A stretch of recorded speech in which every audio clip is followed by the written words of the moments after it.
Hello. Apart from cooking আমি কিছু কিছু অন্যও জানি যেটাকে আপনাদের সাথে আমি শেয়ার করতে চাই। সেটা হলো আমি ক্রোশিয়া শিখেছিলাম। তো তারপর একজন আমার খুব ভালো একজন দিদি আমাকে একটা ব্যাগ অর্ডার দিয়েছিল। তো তার জন্য আমি গ্র্যানি স্কোয়ারে একটা ব্যাগ বানিয়েছি, যেটাকে আপনাদের সাথে আমি শেয়ার করছি।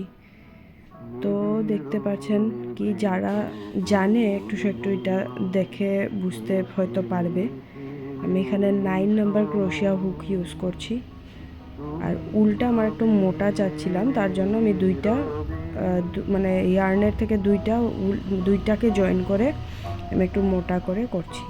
প্রথমে ম্যাজিক রিং একটা করে আমি 3টা চেইন উঠিয়ে, তারপর এখানে 3টা চেইন প্লাস 15টা আমি ডাবল ক্রোশিয়া করেছি, মানে টোটাল 16টা ডাবল ক্রোশিয়া হয়েছে।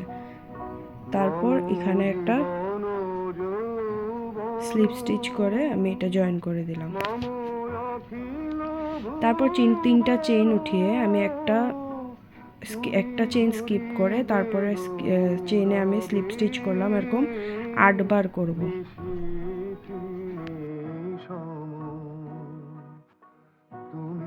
তারপর এখানে 8টা হোল, কেন কি 8টা হোলের মধ্যে একটার মধ্যে আমি সিঙ্গেল ক্রোশিয়া করব, আর বাকি আরেকটা তারপরে নেক্সট হোলের মধ্যে আমি 6টা ডাবল ক্রোশিয়া করব।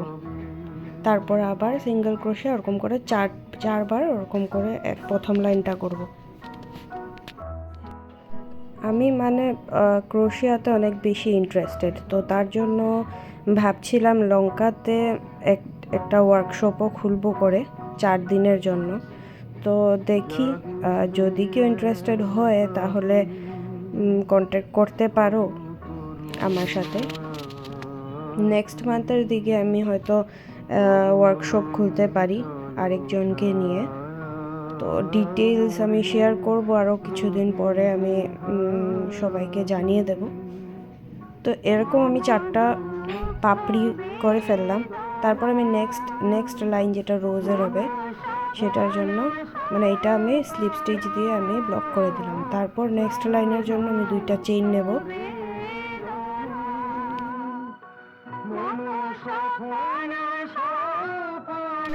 নিয়ে একটা স্লিপ স্টিচ করে নেক্সট লাইনে চলে যাব।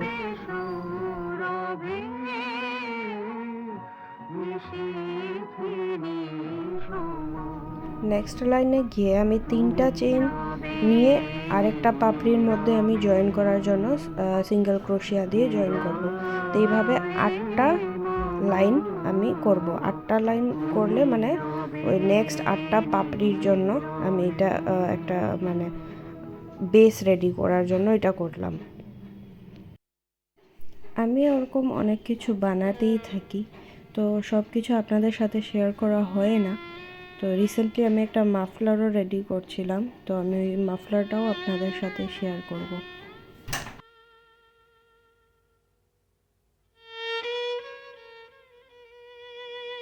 এইরকমভাবে 8টা পাপড়ির জন্য আমি বেস রেডি করলাম। একদম লাস্টেরটা আমি একটা স্লিপ নট দিয়ে বন্ধ করে দিলাম।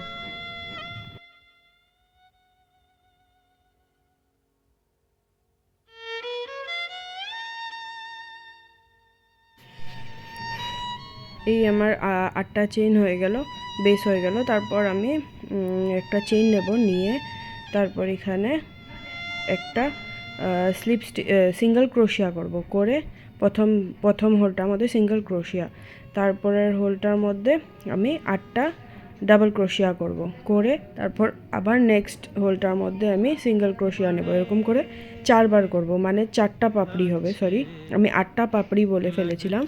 তো 4টা পাপড়ি হবে নেক্সট রোতেও।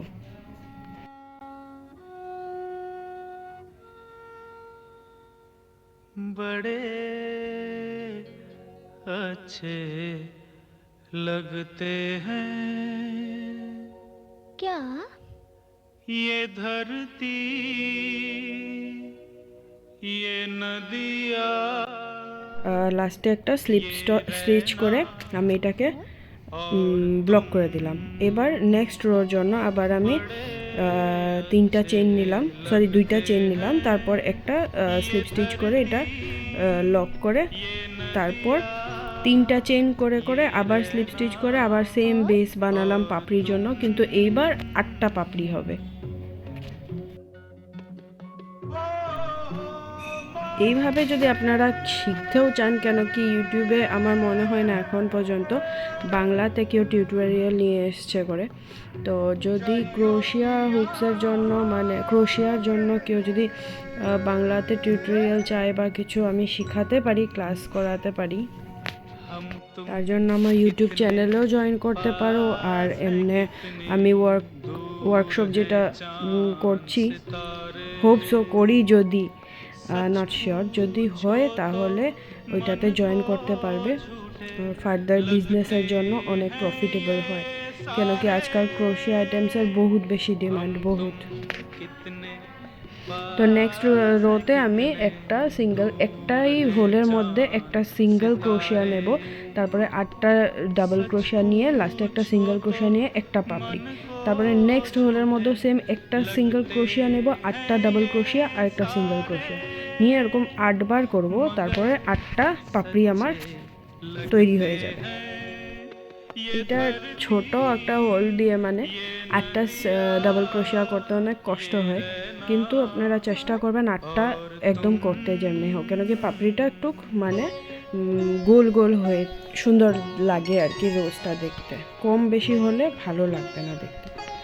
তাই এটা করার পরে আমার হয়ে গেল। তারপর আমি 3টা চেইন নিয়ে একটা স্লিপ স্টিচ করে নেক্সট রোয়ের বেসটা বানিয়ে এটাতে এখন আমি গ্রিন দেব, গ্রিন লিভসের জন্য দেব। তারপরে ওইটার মধ্যে 3টা চেইন হবে না, 5টা চেইন হয়ে নেক্সটটা আমাদের সিঙ্গেল ক্রোশিয়া হয়ে জয়েন, ওরকম করে 8 বার হবে, 5টা চেইন করে একটা মানে একটা হোল হবে।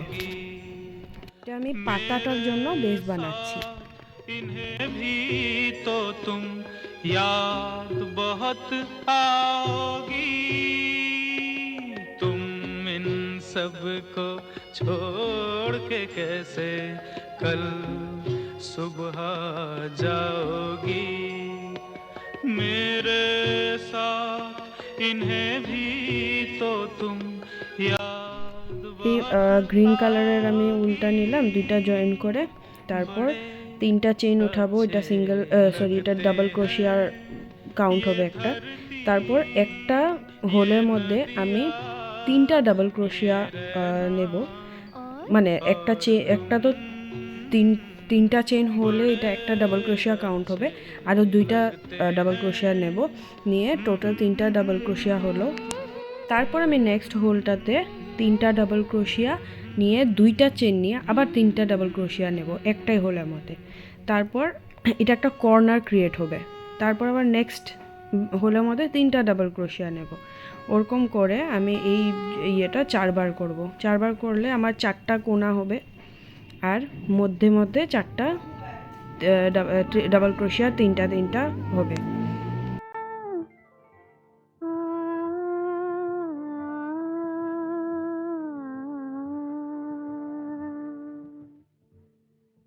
চঞ্চল ময়ূরী রাত বধূ যেতে দিও না, চঞ্চল ময়ূরী রাত বধূ যেতে দিও না, কানায় কানায় ভরে যাওয়া রাত যেন যেতে দিও না, রাত বধূ যেতে দিও। একটা স্লিপ স্টিচ করে আমি এটা জয়েন করে নিলাম। চোখের পাতায় ধরে রাখা রাত বধূ যেতে দিও না। তারপর নেক্সট রোর জন্য আমি 3টা চেইন উঠালাম, মানে একটা ডাবল ক্রোশিয়া, তারপর 2টা ডাবল ক্রোশিয়া করলাম, মানে 3টা ডাবল ক্রোশিয়া হয়ে গেল। করে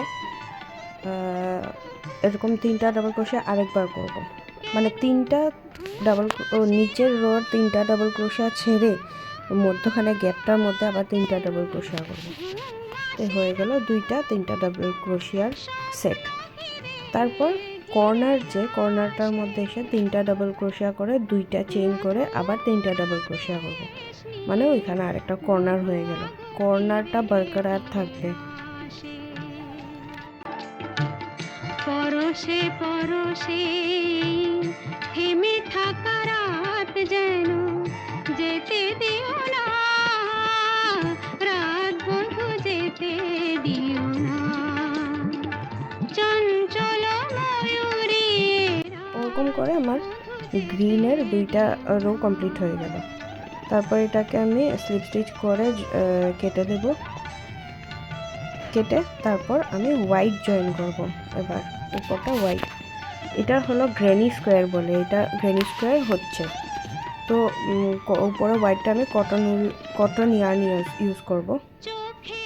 দেখেন এটা সেম গ্রিনের প্রসেসটা, খালি 3টা হবে, তারপরে রোতে 4টা হবে, ওরকমই হবে। তারপরে ওরকম গ্রেনি স্কোয়ার আমি 19টা বানাবো, মানে 19টা বানাবো। বানিয়ে এগুলো সবকে এইভাবে আমি জয়েন করব, মানে ব্যাগের একটা শেপ করব, জয়েন করব।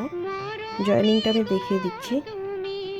করে সবগুলোকে আমি ওভাবে জয়েন করে ব্যাগের স্ট্রাকচারটা দেব।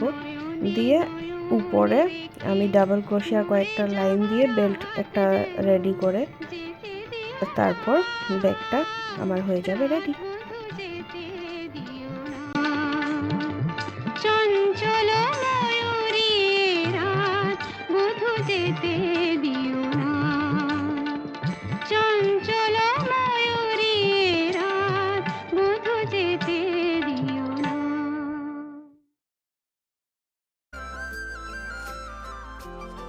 ও হ্যাঁ, যেহেতু গ্রেনি স্কোয়ারগুলোতে একটু গ্যাপিংস আছে, দেখতে পাচ্ছেন মিডলে একটু ফুটা ফুটা আছে, তাই ব্যাগের ভিতরে কিছু রাখলে হয়তো আমাদের পড়ে যাওয়ার বেশি চান্সেস থাকবেই, অবভিয়াসলি থাকবে। তার জন্য আমার ভিতরে একটা ব্যাগের কাপড় জয়েন করতে হয়েছে, ব্যাগ আর চেইন দুটো লাগিয়ে।